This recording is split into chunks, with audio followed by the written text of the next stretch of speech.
Hey, it's Coach Ryan Fowler. Today we're going to look at the top 10 linebackers of the 2024 NFL season. Obviously, Zach Bond right here, you can see is number one. Fred Warner, number two. Bobby Wagner, as old as he is number three. Oren Burks got a chance to start after the injury to Nakobe Dean, is number four. Edgerrin Cooper out of Texas A&M is number five. Leo Chenal, biggest guy on here, is number six. Jeremiah Owusu-Koramoah is number seven. Landon Roberts, who I love to watch this guy play the run game. I mean, he is a bruiser. Old school linebacker is number eight. Devin Bush from Cleveland is number nine. And Jack Campbell, the young kid out of Iowa, is number 10. Now, a couple commonalities. One is that we have two guys from the Eagles, Zach Bond and, surprise, Oren Burks. Now, Nakobe Dean is a little ways down on this. He's the 13th, but in my opinion, he should be in there too.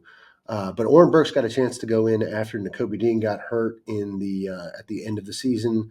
Did a great job throughout the playoffs and in the Super Bowl. So we got two guys from the Eagles. We also have two guys from Cleveland. We got Owusu-Koramoah and Devin Bush, both from Cleveland. All right. Another commonality is two of these guys come from Wisconsin, and that's the only school that's represented twice in this list. So we got Leo Chenal and Zach Bond, both from Wisconsin. So obviously Wisconsin's doing a good job with their linebackers. All right, a couple other things I wanted to look at here is I want to look at their height, their weight, and how old they are. All right. So you can see all these heights and weights on here, but the average height out of this top 10 list is 6'2.2 inches. 6'2.2. So not huge. Weight average 234.5 pounds. Also not huge. Now the tallest guy in this group is Jack Campbell from Detroit. He's a 6'5", but the shortest guy is only 5'11". That's Devin Bush. All right, 5'11". All right, and then the heaviest guy is actually Leo Chenal at 250, and the lightest guy is Owusu-Koramoah from Cleveland.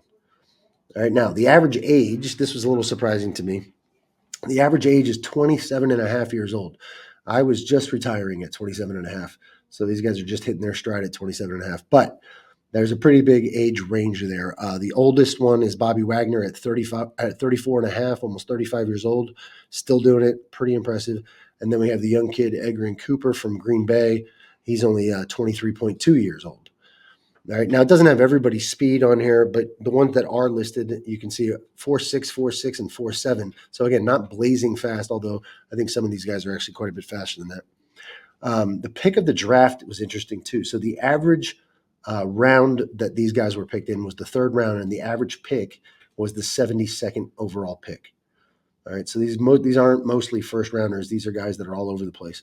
The highest pick was Devin Bush from Michigan at 10th overall in 2019.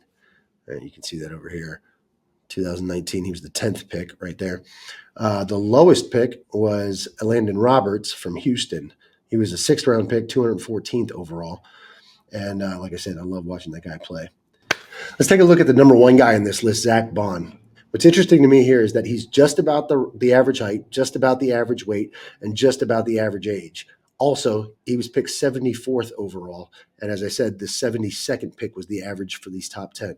So really interesting that the average of all of these things is also pretty much the representation of the top guy. Now let's look in here, and here's one thing I really want to point out. If we take a look at Zach Bond from previous years, 2020, his overall grade was 65.1. 2021, 44.6. That would put him nowhere near the top of this list. 50.4 in 2022. Then he has a come up in 2023, 71.1. And then look, all of a sudden, 90.1 in 2024. All right, for that top spot. So it just goes to show you that you don't have to be huge. You don't have to be a first round pick. You just kind of have to stay consistent and keep working and honing your craft and getting better each year. Till next time.